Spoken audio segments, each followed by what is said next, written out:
Hey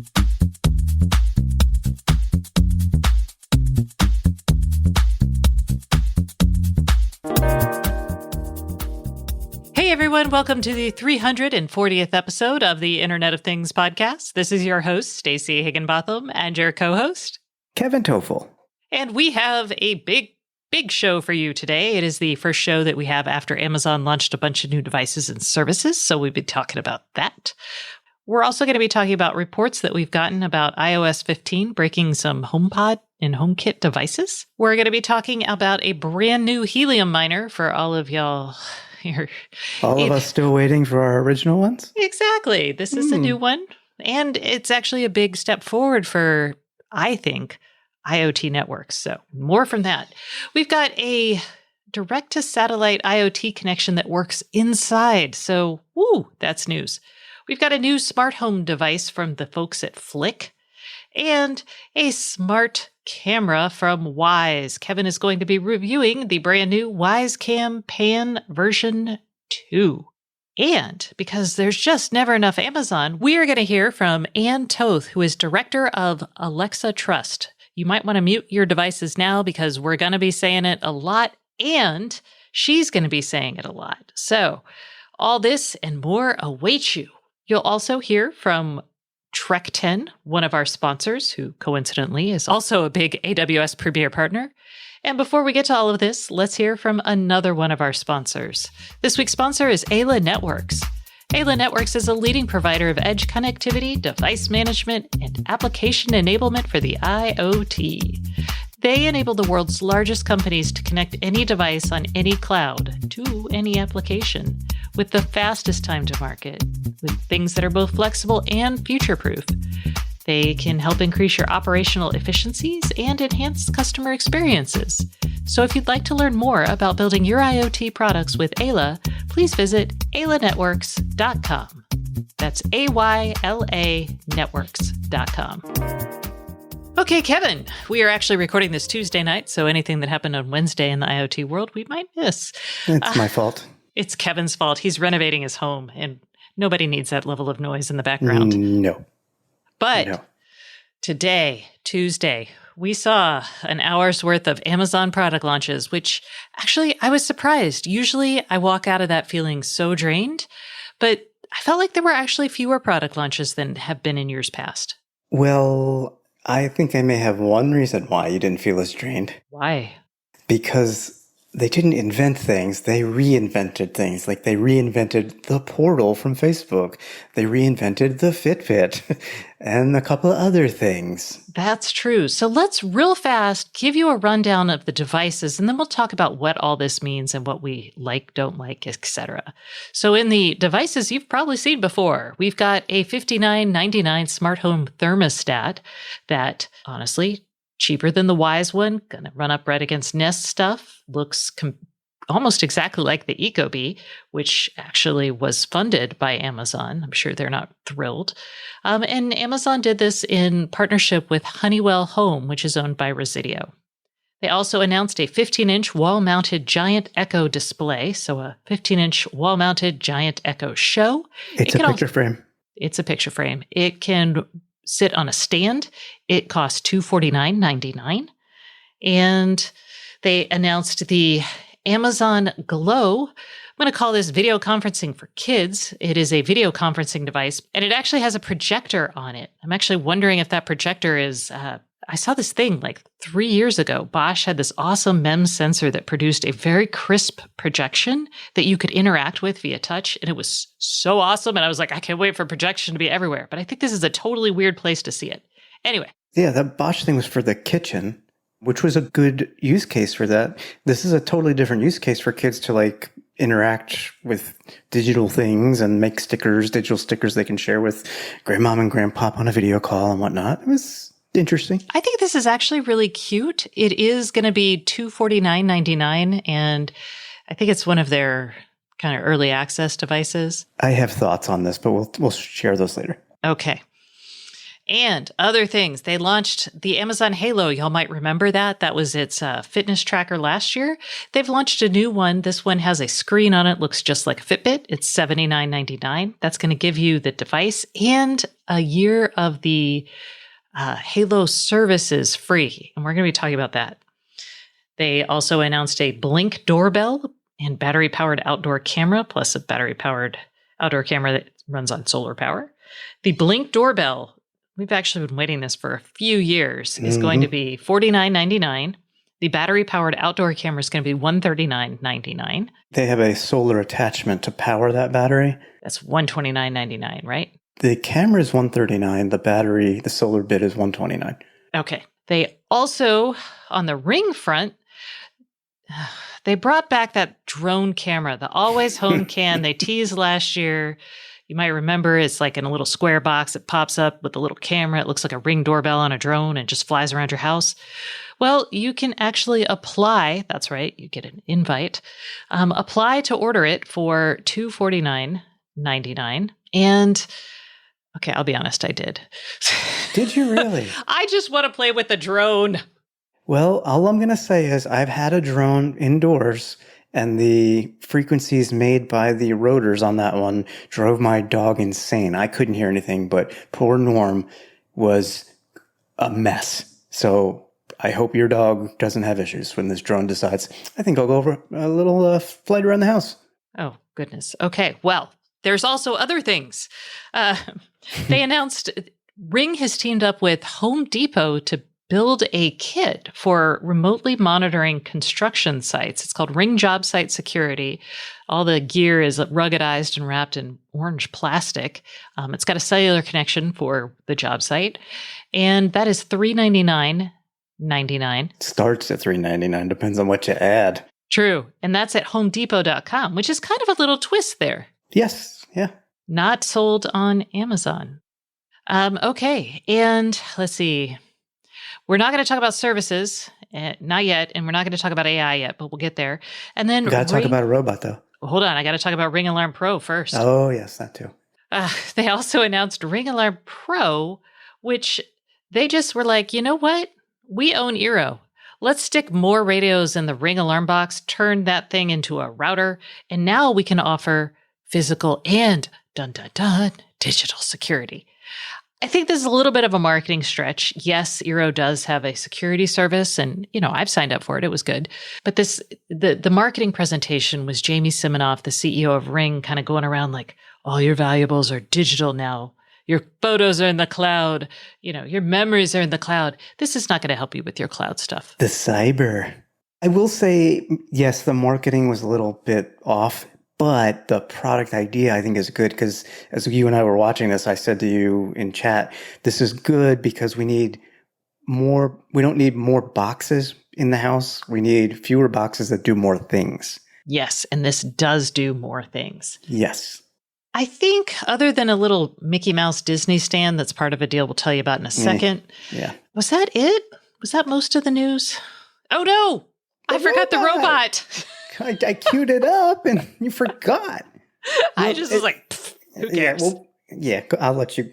No, Kevin, you love the robots. You do it. I do love robots and robots love me.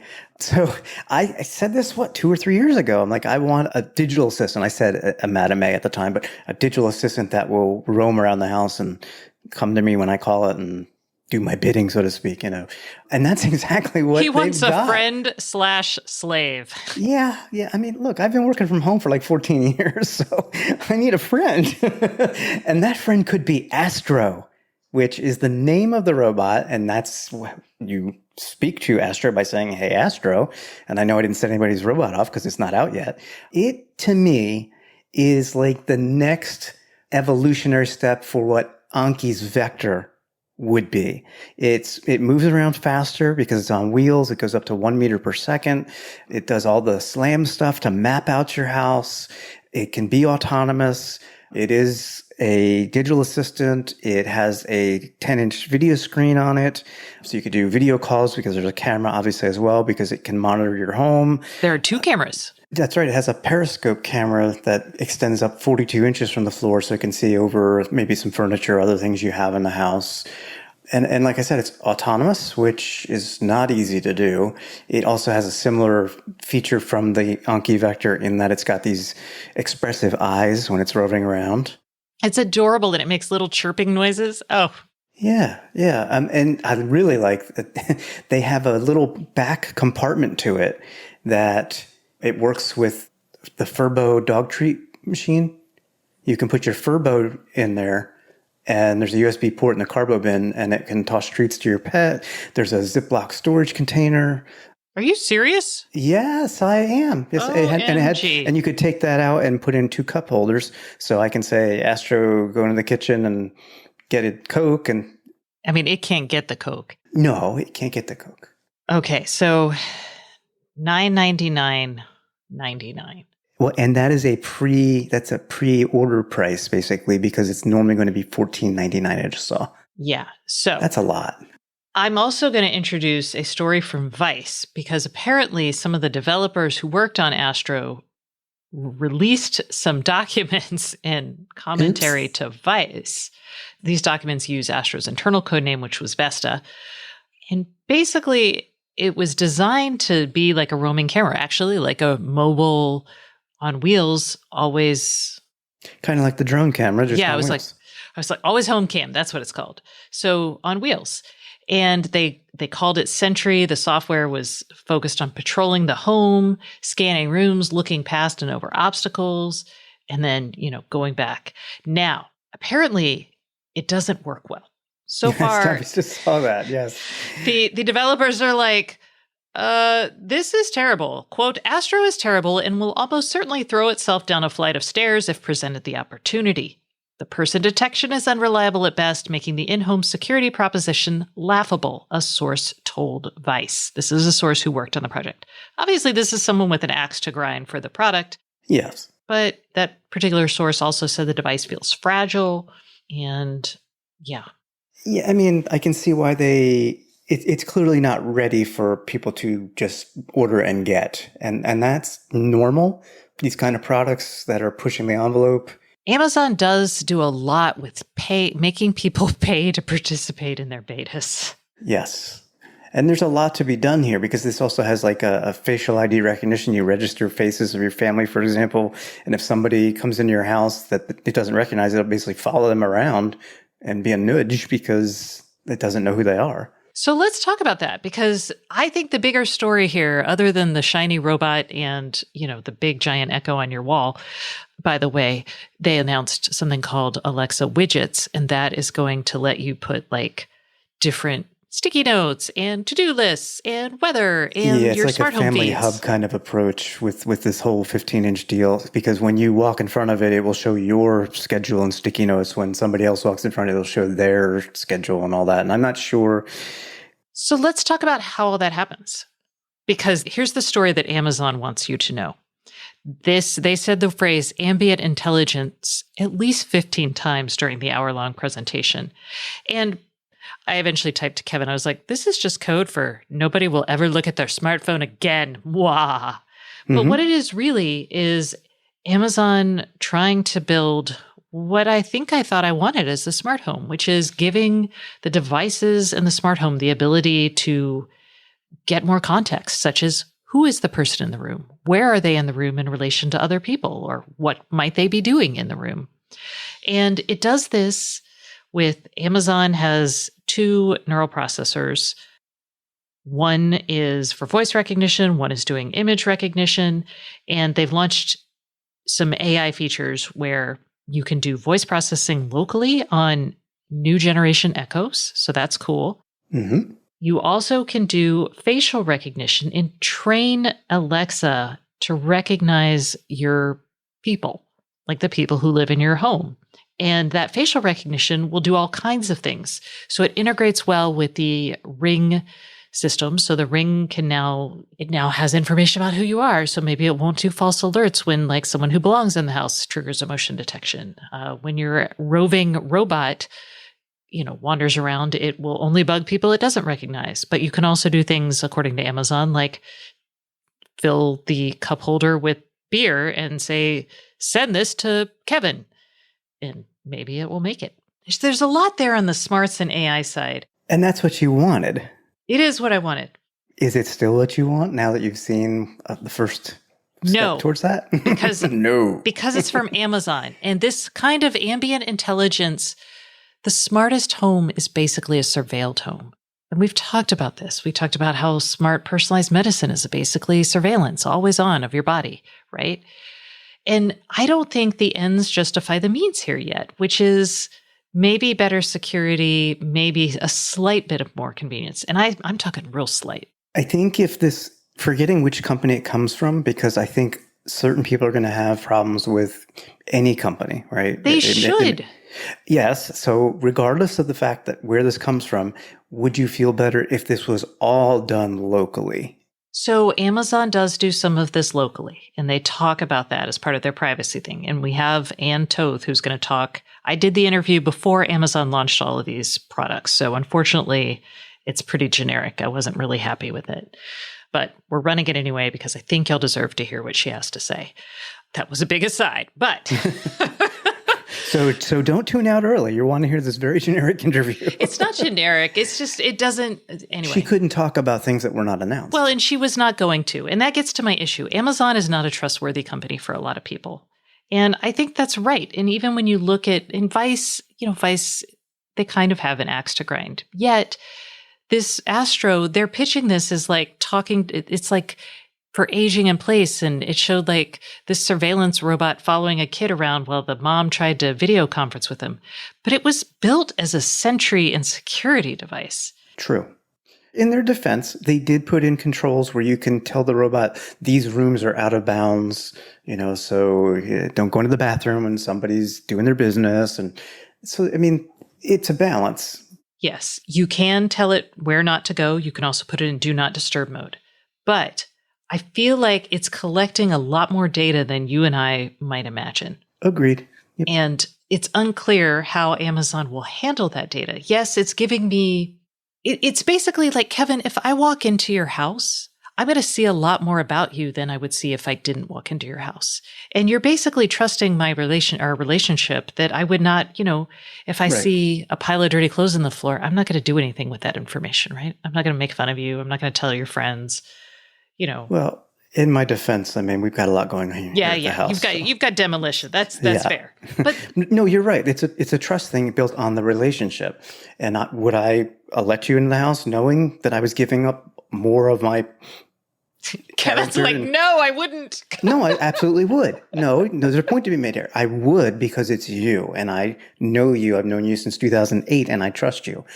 Do I have that same relationship with Amazon or insert company name here? No, I don't.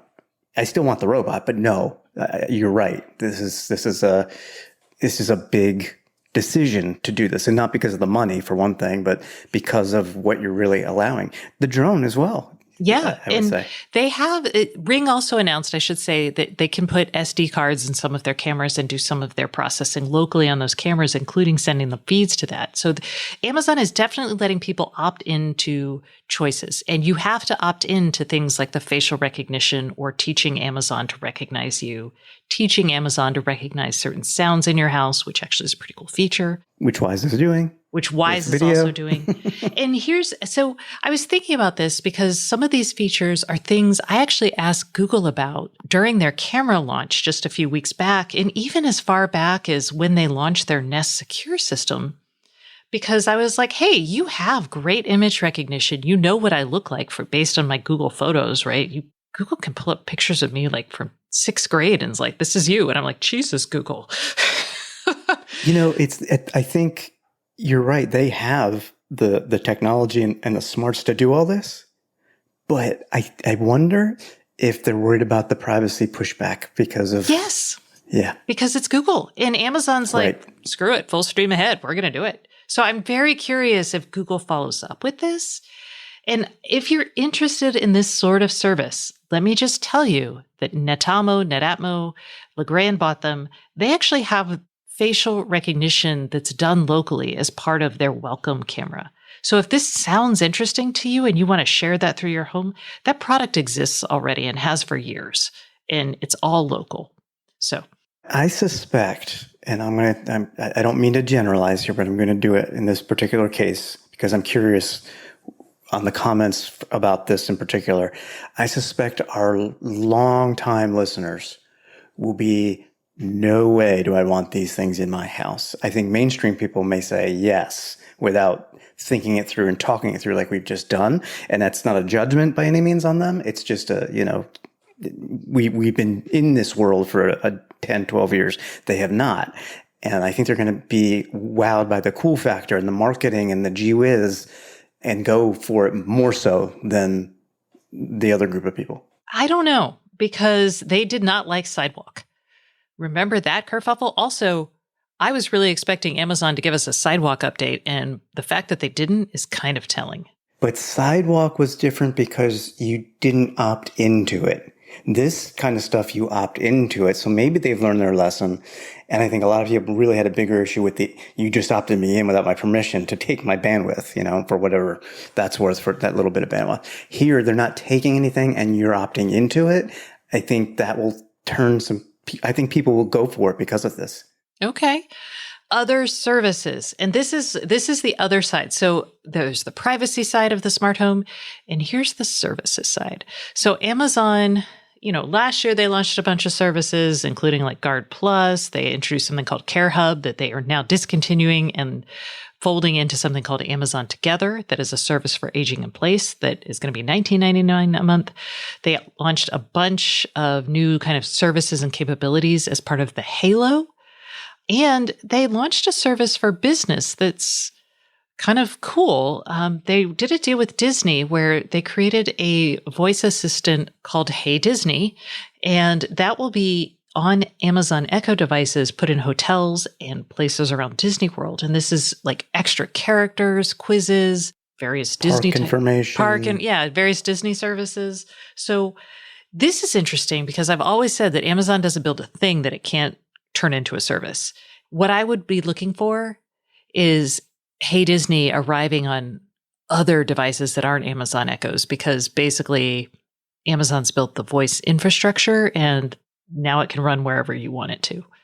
And I think that's the goal. Yes, I would agree with you. And I would also just point out that they touted this as people will get to use it for free for a little while. You're going to pay for the quote unquote enhanced Hey Disney experience. Yeah, I think it's kind of interesting. Like you're going to basically buy Hey Disney and run it on your device after you leave it. I mean, I'm not. But I'm not. Hey, people bought like the Samuel L. Jackson thing. They buy all kinds of stuff. So good for them. Yeah, but speaking of, but you go to Disney for a week. Do you really need to pay that extra service? Don't you pay enough at Disney? Well, I'm not like a 5-year-old kid. They also did a lot of other stuff for kids. Families are clearly important for Amazon. They're they announced a bunch of new kids programming. That's the Glow device and this whole Disney thing. Well, the Glow device, I said I have thoughts, and the one I want to share that comes to mind is, it's an interesting device. It's got an 8-inch touchscreen, and it's in portrait mode, not landscape mode. So it's like looking at a smartphone on video calls.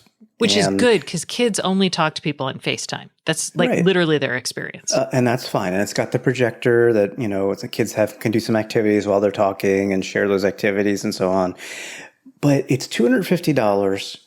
And I wonder, what is the shelf life of that $250 investment? Because it's probably geared, I'm going to say, to like 5 to 8-year-olds. I think 4 to 9. I think that's plenty of time to get a device like that. I don't know. I mean, it depends. When, kids are getting younger and younger and getting smartphones or at least some kind of connected device like an iPad or something where they can do video calls or even a Amazon Fire tablet to make those video calls, right? So, and you're going to get a lot more use out of that. All you can do with this thing is have that video call and do these little activities. And I don't know how many there are. How much is it going to get used in a given week? I mean, this is probably an upper class kind of device. I think it could be really interesting if it may be like the Amazon Look, which was that thing that Amazon sent to people. It was a camera that looked at your outfit and gave you feedback. Mm-hmm. It might be Amazon's way to get a bunch of data on kids to launch some sort of, Yay. I'm serious, some sort of education or classroom product. And then the next product will be geared towards 10 to 14-year-olds. And they'll just keep moving it up. I mean, it helped Amazon get into the fashion game. We cannot. I know. Cannot, We're on to you, Amazon. We know your game. They pull data and they suck it in and they use it to build new products. It's their MO. Also on the services front was the Halo services. And I just want to mention this because I had the Halo device, which you've heard me talk about because, it took pictures of my body and told me I was fat. Thanks, Amazon. I appreciate that. But I actually liked the Halo subscription because it had lots of different fitness stuff in it, like classes, and mindfulness stuff. It was kind of like I called it like Amazon's, how you can subscribe to a bunch of different channels on Amazon Prime and Amazon Video. It was kind of like that for subscription services, like subscription health services. Yeah. And my first thought was hey, they quote unquote invented Peloton Digital or Apple Fitness Plus, but you raised a good point. These services are getting built in, and I know there's another service that you're going to talk about.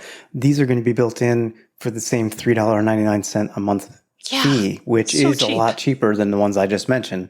So that's, yeah. Yeah. And I did a couple of their they had bar class. They had a wide variety, and they're just adding more classes, like full-on classes.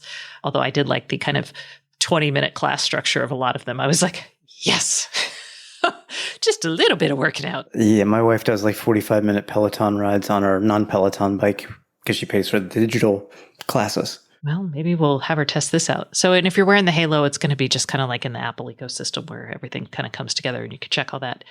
And then there's the Halo Nutrition, and this gets to that creeped me out totally. Basically, it gives you recipes and meal plans to eat better, and then it will add things to your shopping list based on the meal plan. And so you can go to Whole Foods and buy it. Yeah, then you can just send it to Whole Foods, and the drone will deliver it. And I've wanted something like this for a long time, but I didn't want it to be trapped in one ecosystem because I really think there's a lot of value here. But I'm also I do not want Amazon planning all my meals for me because I'm pretty sure based on how it treats its recommendations now when I search in the search engine and they just give ad results, I'm just well, I can't trust them to give me good meals. Amazon is the worst. So I think their past history is going to, plus I don't really want to shop at Whole Foods all the time. It's very expensive. Right. Okay. So that's a lot on the services.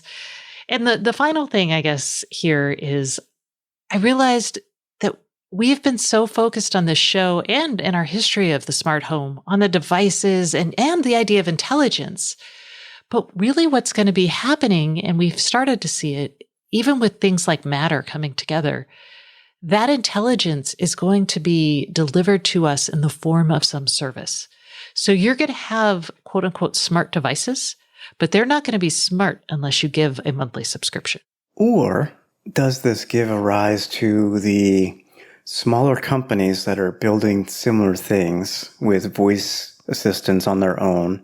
Or might we see some open source type solutions that people can just adopt and run on their own and not have to worry about giving the data to that big corporate ad data sucking monster? Maybe, but I think that's going to be hard for a lot of people to do. You're putting a lot of hope on Home Assistant Amber. I know. Okay. So that, I think, wraps up or is about all we want to talk about on the Amazon front. Thanks for sticking with us through all of that. Let's talk about some other stories for this week.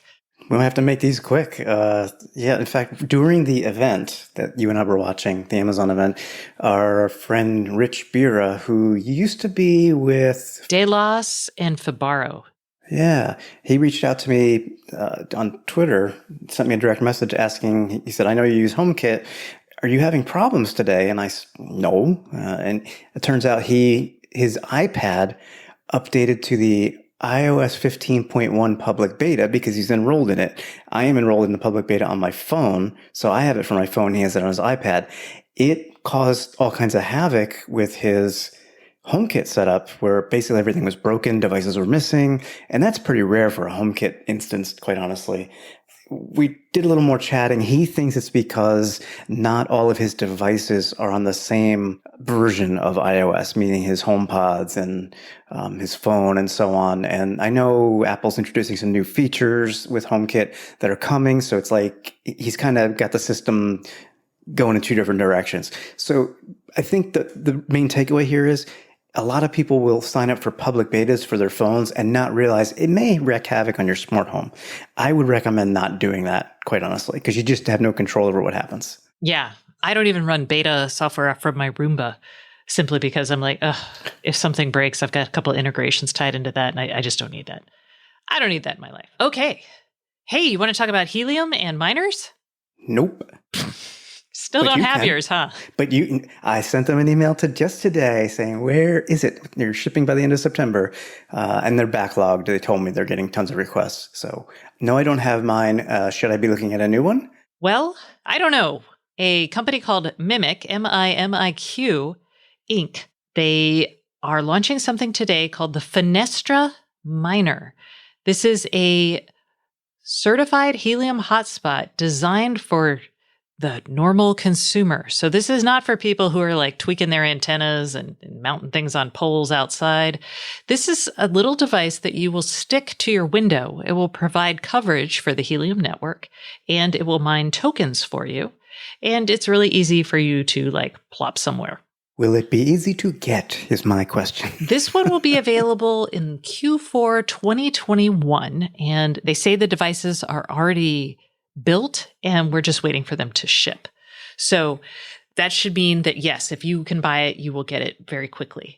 What I think is really interesting, and of course, everyone's going to disagree with me because mining equals money in their minds, and that's more interesting. But I think what's interesting about them is Mimiq actually is making a lot of consumer devices for the LoRaWAN network, which in the long run is really good because we need those devices to justify building an entire network. Yeah, because you and I bought these devices to expand the network, but we don't take advantage of the network in that we don't have any devices that use it. Yeah, I had a tiny tracker that used the network, but the UI was terrible. You could never do anything with it. I mean, was it like a developer? Yeah, it was a developer thing. Yeah, that's why. Type in developer code and it would give you like geographic coordinates, not even a map view. Cool. So, it wasn't for normal people. Well, I'm not normal. I know. This would be good for you. But these guys are building IoT products to run on the LoRaWAN network. So this is exciting. Their first product's going to be a tracker. And that makes sense because everybody loves tracking things. Those products are going to start coming out in 2022. And I'm just excited about like the two-way approach here. Yay. Yeah, absolutely. And what will I pay for such a device? Oh, they're not announcing the price just yet, but it's going to be around $400, which is about what all of these devices cost, unless you buy them on eBay. Yeah, mine was in euros, and it was like 380 euros. Okay, so that's good news that isn't Amazon device news. Yay. Now let's talk about satellites. Indoor satellites. Am I going to have a satellite in my room? God, I hope not. They belong in space, Kevin. This is news from a company called Totem. They basically did a demonstration that showed bidirectional communication between just a system on a chip, so a module, and their Totem low Earth orbit satellite. So there was an actual module located in San Diego inside, and it had like a tiny little omnidirectional antenna, not one of those big fat ones you might associate with like helium miners or big satellite phones. I was just going to say the old Iridium satellite phones with the big old stick at the top for the antenna. Yeah, so I just noted this because I think it's really awesome to get satellite coverage indoors where it hasn't traditionally been and in a smaller form factor. So I was super excited to note this. You can click in the notes in the show notes to find out more. That's really all I've got to say about this. Well, it's new. I mean, I'm curious to see how it works and if it takes off. Yeah, well, they've already booked 2 million advanced orders, and that's about all we know. Speaking of new, there is a new device that I was ready to call super cool and awesome until I experienced their marketing, and now I'm just ready to throw it out the window. I'm so glad it was you that signed up on that site and not me. So Flick, the company that makes really nice smart buttons or buttons that you can tie into like any service. You can tie it to IFT, you can tie it into like Amazon. You could just your phone. You just click a button and things happen. They're really fun. They're launching something called the Flick Twist, which in addition to having the button pressing capabilities, also has twisting and dimming capabilities. They also have a press and twist capability just for yet another way to interact with it, or another routine you can set with these devices. It's coming out in November.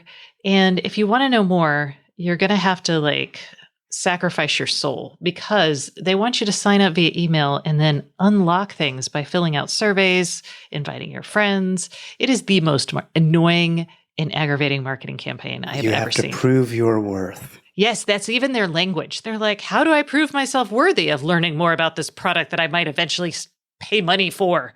They're like, you need points. You just do marketing for us. Yeah, gain points by completing missions that we post here and in your inbox, completing surveys, voting on product details, and inviting your friends. So I got a point for confirming my email, and that's all I learned. And I got 10 points just for not signing up. Yeah. Will I find out the price? No. Will I find out more things I can do with it? No. You're done. Can I get access to pro features, whatever they are? No. So if you really want to do something like this, I am a Gen Xer and I look at this and I'm like, I hate you just for even thinking that I would do this. Too much work. Too much. So that is the Flick Twist coming out in November. You can sign up or not sign up as you want. And now it's time for a new product from Wyze. Gosh, which one is it this time, Kevin? Yet another product from Wyze. Yes, we actually mentioned this, I believe, last week. It was announced, the Wyze Cam Pan V2.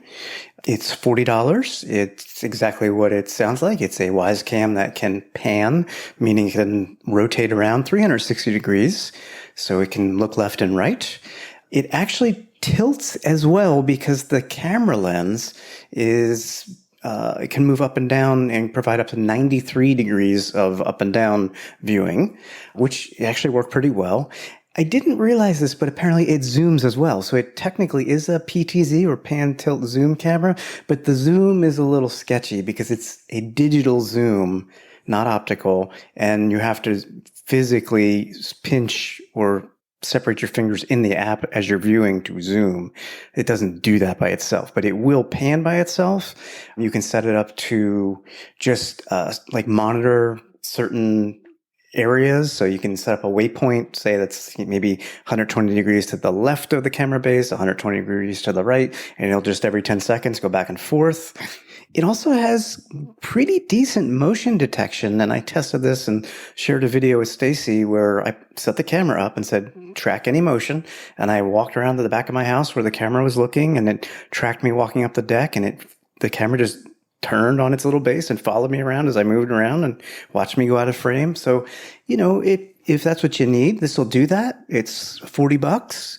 It's pretty big. It's the same footprint size of a Wyze Cam, but it's like if you stacked 2.5 small Wyze Cams on top of each other, that's how tall it is. It's a pretty tall thing.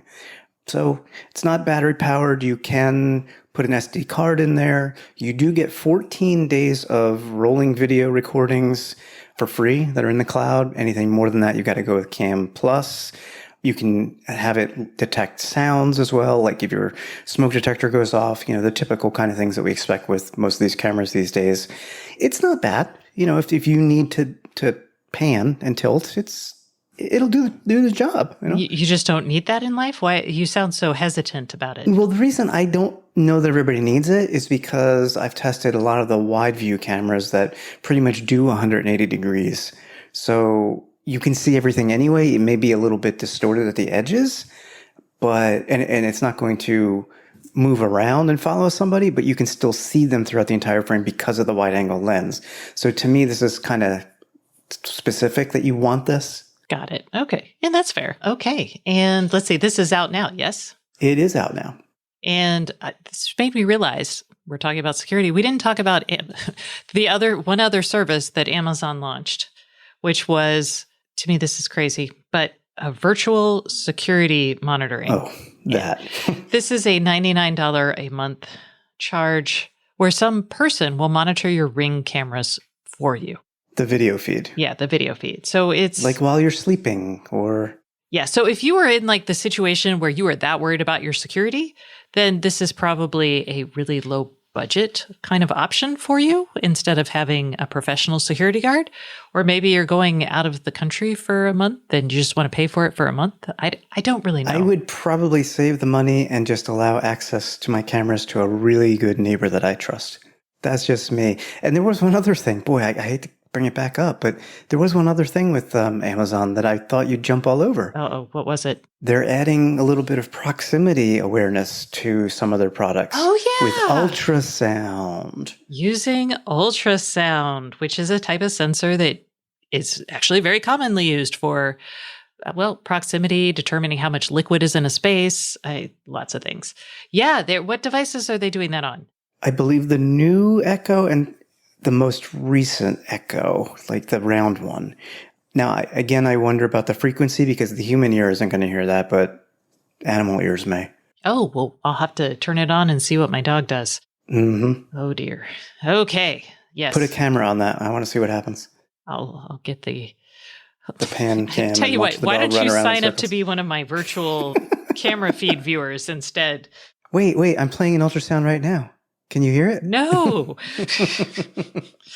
Okay. So that concludes the news portion of the show, but let us now go to the part of the show where we answer questions from our audience. That's right. It's the Internet of Things podcast hotline, which is brought to you by Very. Very is a fully distributed IoT engineering firm that partners with its clients to build systems for smart manufacturing, smart energy and utilities, consumer electronics, and connected wellness. You should discover what Very's multidisciplinary teams can do for you at www.verypossible.com/services. And if you would like to call and ask us a question, you can call us at 512-623-7424, and you will be entered to win the smart speaker of your choice. And actually today, the day the podcast is going out, is the last day available for you to call in for September. Hurry up. Call now. Okay, this week's call is actually really good. Let's hear it. My question is, I am trying to set up my in-laws' IoT situation at their home. They are Spanish as primary language speakers. The house is built in the 1900s. There's about 3 or 4 levels that they would have to go, or they would have to span across. Additionally, they're going to be in another state, so I need it to be simple and easy to use. My question to you guys is, do you recommend a particular system like Google or Madame A or anything that I'm overlooking? They're going to be using lights, possible motion detectors, maybe some window or water sensors.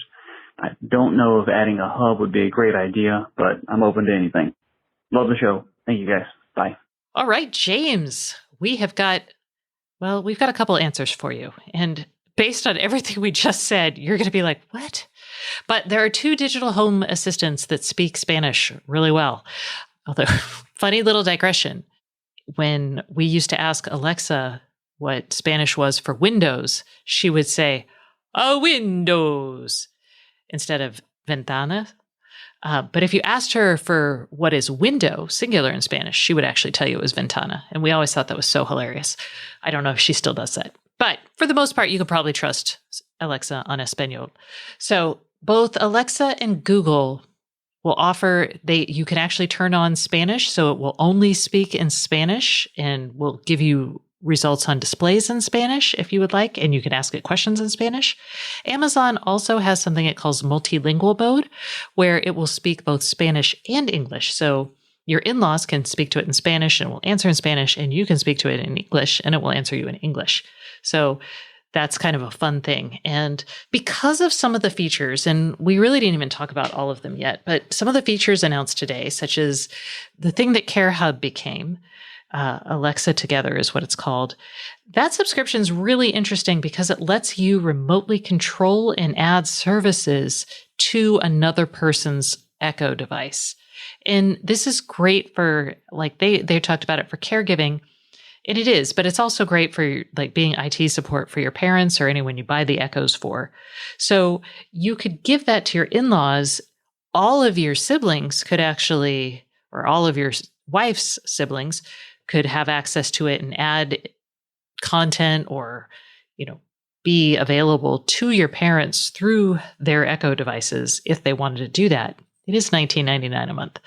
Yeah. And They're adding more services. They said to expect more in the future. So you may not be able to directly like control and configure devices yet. Yeah, you can add skills. Now, I really want to see them be able to add Wi-Fi because that is the biggest pain point. You can't just send a device to your parents' house and just have them plug it in and it works, right? Right. There is another potential option here, and that is to create a separate email account for yourself and then have your family add that to their Madam A home. So that way you do have access to configure things through the Madam A app. Yeah, it won't give you as much access as the subscription probably will, but it might be all you need. So you could try that. The other thing, so you mentioned lights and sensors. And I also want to say, Google is going to have things as well that will work. But we're going to focus on Alexa for now because it is probably a little bit easier. Alexa Guard and Guard Plus are options. Guard is just if you turn this on, Madam A will listen for like the sound of glass breaking and I think a couple other sounds. And that can act like a security system of sorts. You can also add sensors. There are Ring sensors. So you could have a Ring device, and Kevin's going to tell you a little bit why he thinks you might want to do something like that if you want to get some more security sensors in there. And when it comes to lights, I'm going to tell you, do either Lutron light switches or Philips Hue. And the reason, those are both really expensive, but we're about to enter into this weird area because Matter is going to come out next year. And I don't know what devices you buy today that would be supported on Matter going forward. So I know things like the nanoleaf bulbs would, but they're very expensive. And they're also rock solid by comparison to a lot of other products. Yeah, and you're not going to have a lot of problems with them. Exactly. And the less problems they have means the less tech support you're going to have to do. So, yeah, I mean, we don't know what kind of Wi-Fi system they have, but when you mention that it's an older house, 3 or 4 levels, I'm assuming they have a good mesh Wi-Fi system right now.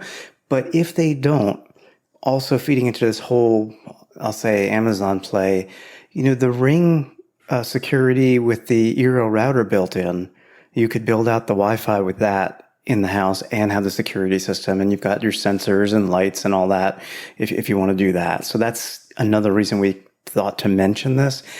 If you don't want to go the whole Amazon route, and I hate to turn to my standby, but it works and it's not expensive. You could look at the Wise systems because they do have a decent security system that's relatively cheap compared to other. It's super cheap. It is. It's super cheap. It's $5 a month. Right. The service is $5 a month if you go to their website and say, I want to sign up for a whole year, and they'll give you a deal. So it's $5 a month for the service itself. That gets you their Cam Plus subscription, which gets you all the auto detection stuff for cameras. You get a base station. You get door window sensor. You get motion detectors, 2 of those, I believe. You get at least one Wise camera. And that whole hardware investment, they cut you a break on that, and it comes out to $40 for all that stuff. And you can then say, but they need a sensor on every floor. Well, you can get a motion detector for $10 and just add it to the system, or 3 of them for $30. You can add more cameras. So it's a kind of build as you desire system. And it may not be as rock solid as, say, the more expensive products that we talked about, like Lutron switches or Philips Hue bulbs, but it's an inexpensive way to boost their Wi-Fi, have security, be able to add easily to it, and then add other products along the way as Wise does come out with products relatively often. Yeah, they do actually have light bulbs that are pretty cheap. Yeah, they're not going to be color. No, but I can't imagine your in-laws really needing color bulbs. Although if they have hard of hearing, color bulbs are great for indicating cool ambient information. Red alert. Not actual ambient intelligence a la Amazon, just ambient information. I've been talking about it for years. Okay, man, that is a lot. Let's conclude here. But if you're not too sick of us and talking about Amazon, please stay tuned for our guest, who is Ann Toth, who is going to be talking about how Amazon is trying to build trust with its users.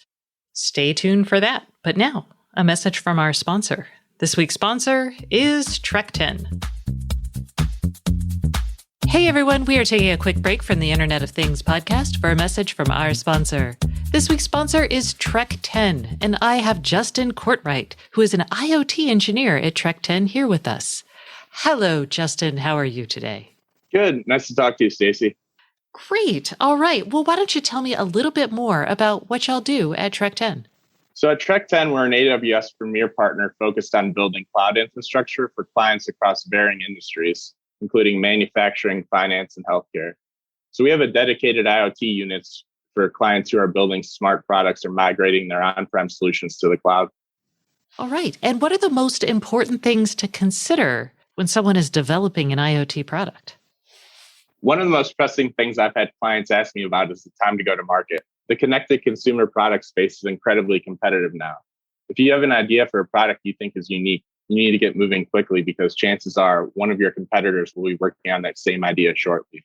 There can be many tricky areas to make sure you nail when developing an IoT product. Device provisioning and over-the-air update strategies are areas where a lot of teams can get bogged down and risk missing their project completion deadlines. In order to bring the best possible products to market, you want proven solutions that take care of these areas. And how does Trekton give their customers an advantage? We have several experts with collective decades of experience in IoT.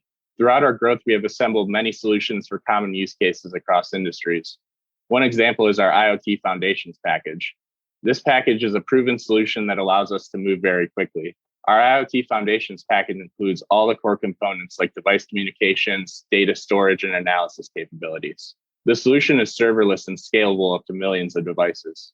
Our timeline from an initial kickoff meeting to final testing is generally no longer than 6 weeks. So being able to ramp up quickly with a reliable framework helps our customers have confidence that they'll be able to beat their competitors to market and will definitely give them a competitive advantage. Awesome. So where can people go to learn more about Trekton's work in the IoT? To learn more about how we can help you quickly get to market with an IoT product, please visit us at trekton.com/IoT podcast.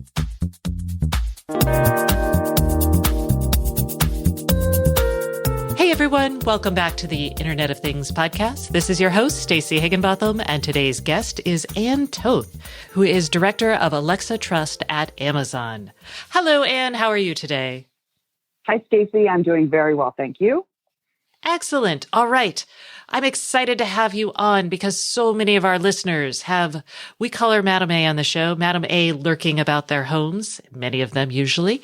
And we often get the same questions. So we're going to start this up by clearing up exactly when Madam A is listening and when she isn't. And then talk about the kind of data that you see, what that's used for, how y'all think about and protect people's privacy. So this should be, I'm going to call it a lot of fun, but we'll see.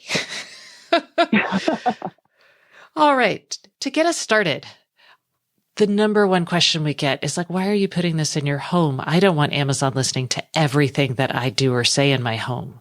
So why don't you just start off by telling us, what is it that Madam A is doing and how do you protect the user's privacy? Mm-hmm. Well, I'm glad you asked that because I think of all the things I discussed, that's probably the number one most common misperception is this notion that Alexa is always listening is what I think is the most common misperception. I think the most important part of my job is to talk to customers and to try to educate them. Some of the things that we've been working on in the Alexa Trust org have been specific about how do we build trust into the experience. When you have this device, you put this smart speaker in your home, that we understand that you are extending to Amazon a very significant benefit of the doubt. You have this device in your home, and that is for us a really important thing to maintain that trust that you have with us and with that device. So we've built in certain elements in order to to get you almost like training wheels, to think about privacy, to think about when Alexa is active. And so with that in mind, we have specific items that I think of as sort of introducing some friction. The wake word, first and foremost, that is, you have to invoke this service before any data is streamed to the cloud. And in many cases, it can be, you can switch the invocation word, the wake word, from Madam A, as you refer to the service, or Amazon, or computer. And now there's also, as you, I think, have reported on, Ziggy as a new invocation word that we have available. But when that happens, you'll see a blue ring light or you'll hear an auditory cue. So we've built in these signals to you as a customer so that you know when that data is being streamed to the cloud. And that is something that I think is really important in the beginning, is to be very clear with customers about what happens and when it happens. And so that's the necessary friction that we've added into the experience so that you know when this device is on and when it is not. There are also other things that we've built into the service, like a physical mute button that you can press that will ensure that the microphone is disconnected. So those are some very conscious privacy design choices that we've made in the service to help continue to build on the trust that you've already extended when you purchase this device and put it in your home. Got it. And I will say, very early on, I've had an Amazon Echo in my home since they launched back in 2014, which is a crazy amount of time.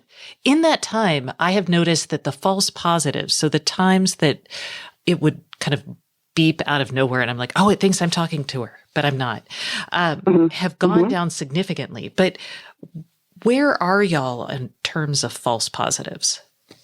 Yeah, we refer to them as false wakes. And it's in general a dimension of how the service is getting better. And so when I've worked on a lot of products and services over the course of my many years in technology. And I think the one thing that I'm most impressed by working within the Alexa org at Amazon is being able to actually see how the data we collect from customers, and in this case, we're talking about voice data, how that directly improves the accuracy, the experience, and in this case, allows us to improve by diminishing the number of false wakes that occur. So in my household, I have my son's name is Alex. That alone can cause a false wake because it sounds a lot like the name of the service. But the more that we are able to examine that kind of data, the better we can be at distinguishing and the fewer false wakes that customers will notice as you have. There's been a noticeable increase in services that, for lack of a better word, leave Madam A listening for longer is how I would think about it. So there's things like now I no longer, like I can ask follow-up questions, which is awesome. You have things like adaptive volume. There's a lot of things that I'm like, oh, what's happening here? So can you talk to me about, one, how y'all think about rolling those features out? Because it is an increase in trust, right? Madam A is listening for longer, but in how y'all handle that data and communicate that to the consumer. Well, so just a moment ago, I talked a little bit about how we make conscious design choices to insert some friction when you first engage with Alexa, with the service, so that we're giving you that ring light where you have to use the invocation word. The progression here is that there are going to be more advanced features and opportunities for more of an ambient experience. But in order to get customers comfortable in that direction, a couple things have to happen. It's like any relationship you would have with a person you don't know. Over time, over multiple experiences, you build trust with your friends, with people who used to be acquaintances who become friends.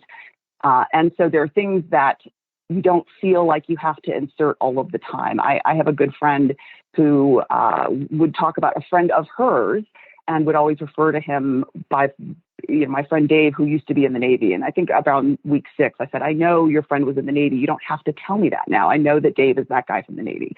In the same way, I think with wake word and with other conscious friction that we insert in the beginning, those things, as you become more advanced in your usage of the product, and as you've been using the service longer, those are some of those training wheels that we can start to remove when you are comfortable with those features. All of those features that you described, those are opt-in features. If I want to use a conversational Alexa and then natural turn-taking experience, I can turn that on. And in that way, again, follow-up mode, you can turn that on. Those are choices that you can make. And we want you to get comfortable to be able to feel comfortable turning those things on by having had the sorts of experiences that you've had with the guardrails that have been in place, so that when you're comfortable removing them, you can. And that's the progression over time, I think, that we hope customers take with the service. This is hard. Y'all are spearheading a new service. And I think there are a lot of cases where the engineering teams, maybe on the technical side, I think we're like, oh yeah, it's obvious it's happening. And so one of the things I'm thinking about is when people were in a kerfuffle because they realized some of their recordings were being heard by people. And y'all reacted to that. You changed it. So now it's an opt-in service. But I think there's a really interesting dynamic when being kind of early to the market and launching a space when you have to think about that give and take. And I would love if you have advice for people who are trying to kind of pay attention to this and adapt to this and how to think about reactions to what is essentially a new service that can be scary to people. Well, I think this is the ongoing, challenge with technology is that technology is moving very rapidly. And I think it's a natural human reaction to be wary of the things that you don't completely understand. And very quickly, technology is getting to the place where, I don't have a PhD in engineering, and most people do not. And you shouldn't need a PhD in engineering to understand how things work. But increasingly, at the pace of technological advancement, it's getting harder and harder to explain how everything works in ways that everybody can understand. And so there is wariness, there is concern. And I think in some cases there's fear around technology. Part of my job is to explain to customers to the best of our ability how it works, or at least demonstrate why or how data can improve Alexa. I think the most important thing is if you're going to collect data from customers, you should understand the benefit that is given to you because we have that data and that we're using that data to improve the service for you. And if that isn't apparent, or if you don't, then by all means, I think you have the right to question whether or not you should be using that service or whether that service should be using your data. I've been very impressed at the way in which Alexa has improved year over year, particularly when we move into new languages, in new countries, places with different dialects. There is a dramatic and noticeable improvement in how quickly we become more accurate with our responses. And that is directly tied to the data that we collect. What you described earlier is a process where what we call human annotation, or where there is sampling of the data in order to look at errors or places where we didn't quite get it right in order to improve the service. And that is a process called supervised learning. It is all about how you train algorithms. At the end of the day, any kind of an AI is only as good as the data that goes into training the algorithms, what we call machine learning. And so data is critical for improvement of the service. But we try as hard as we can to be transparent with customers about what we collect. You can go in to the app and you can see.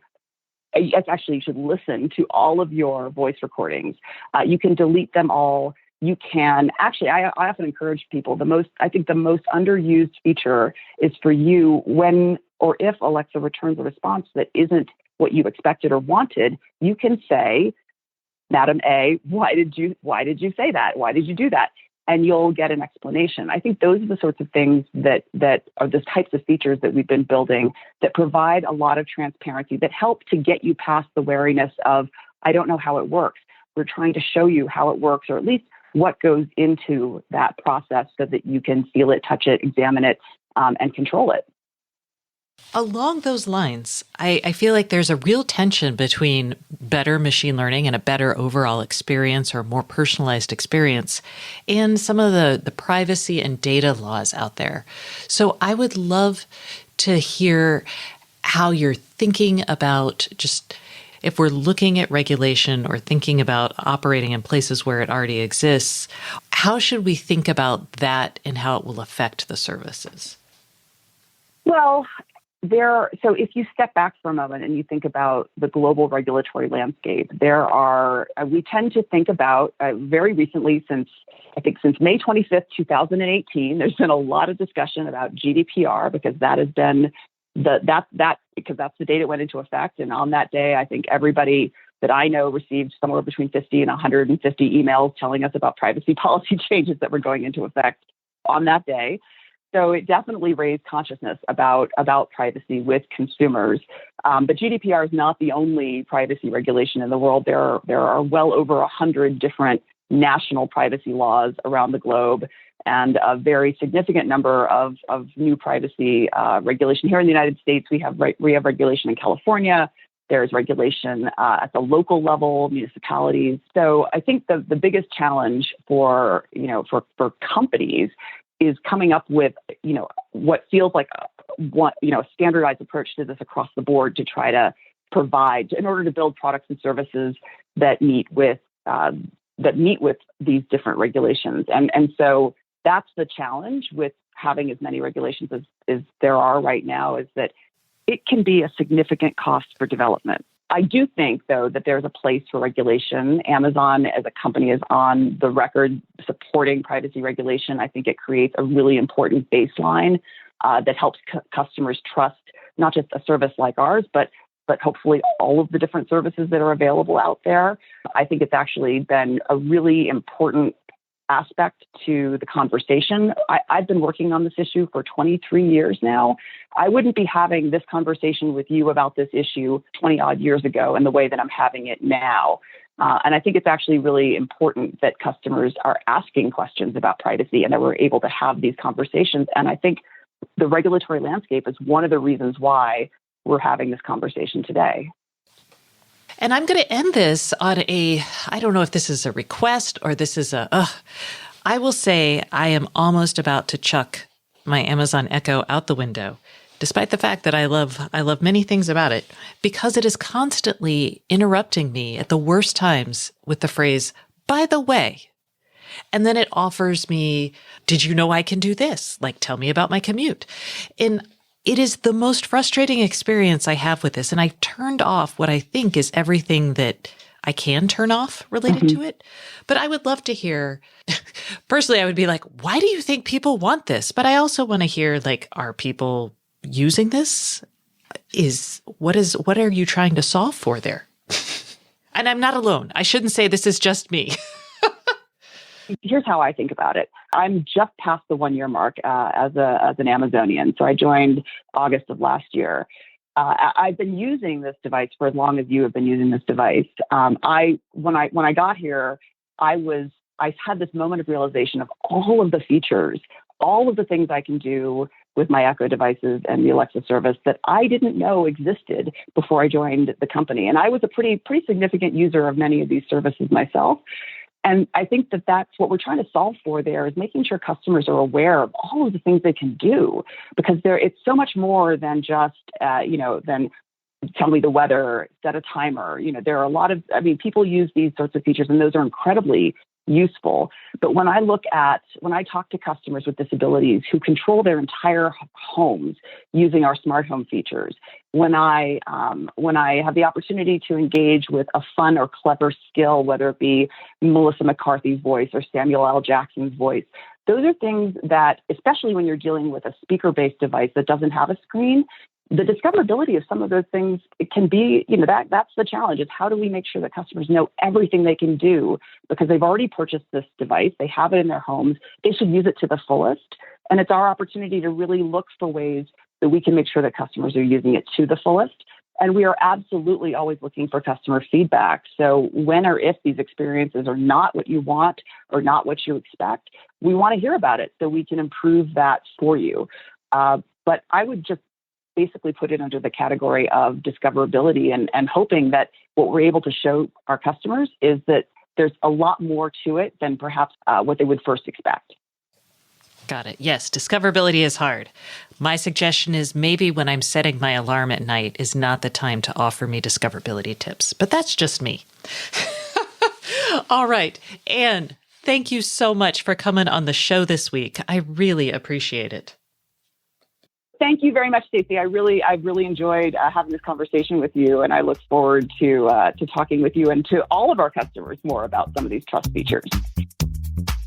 And that concludes this week's episode of the Internet of Things podcast. Please join us next Thursday, and don't forget to subscribe. And if you can't get enough IoT news, I would love for you to sign up at www.stacyoniot.com for our weekly IoT newsletter, where we explain all kinds of things that we don't even get to on the show. Once again, thank you for listening, and please subscribe.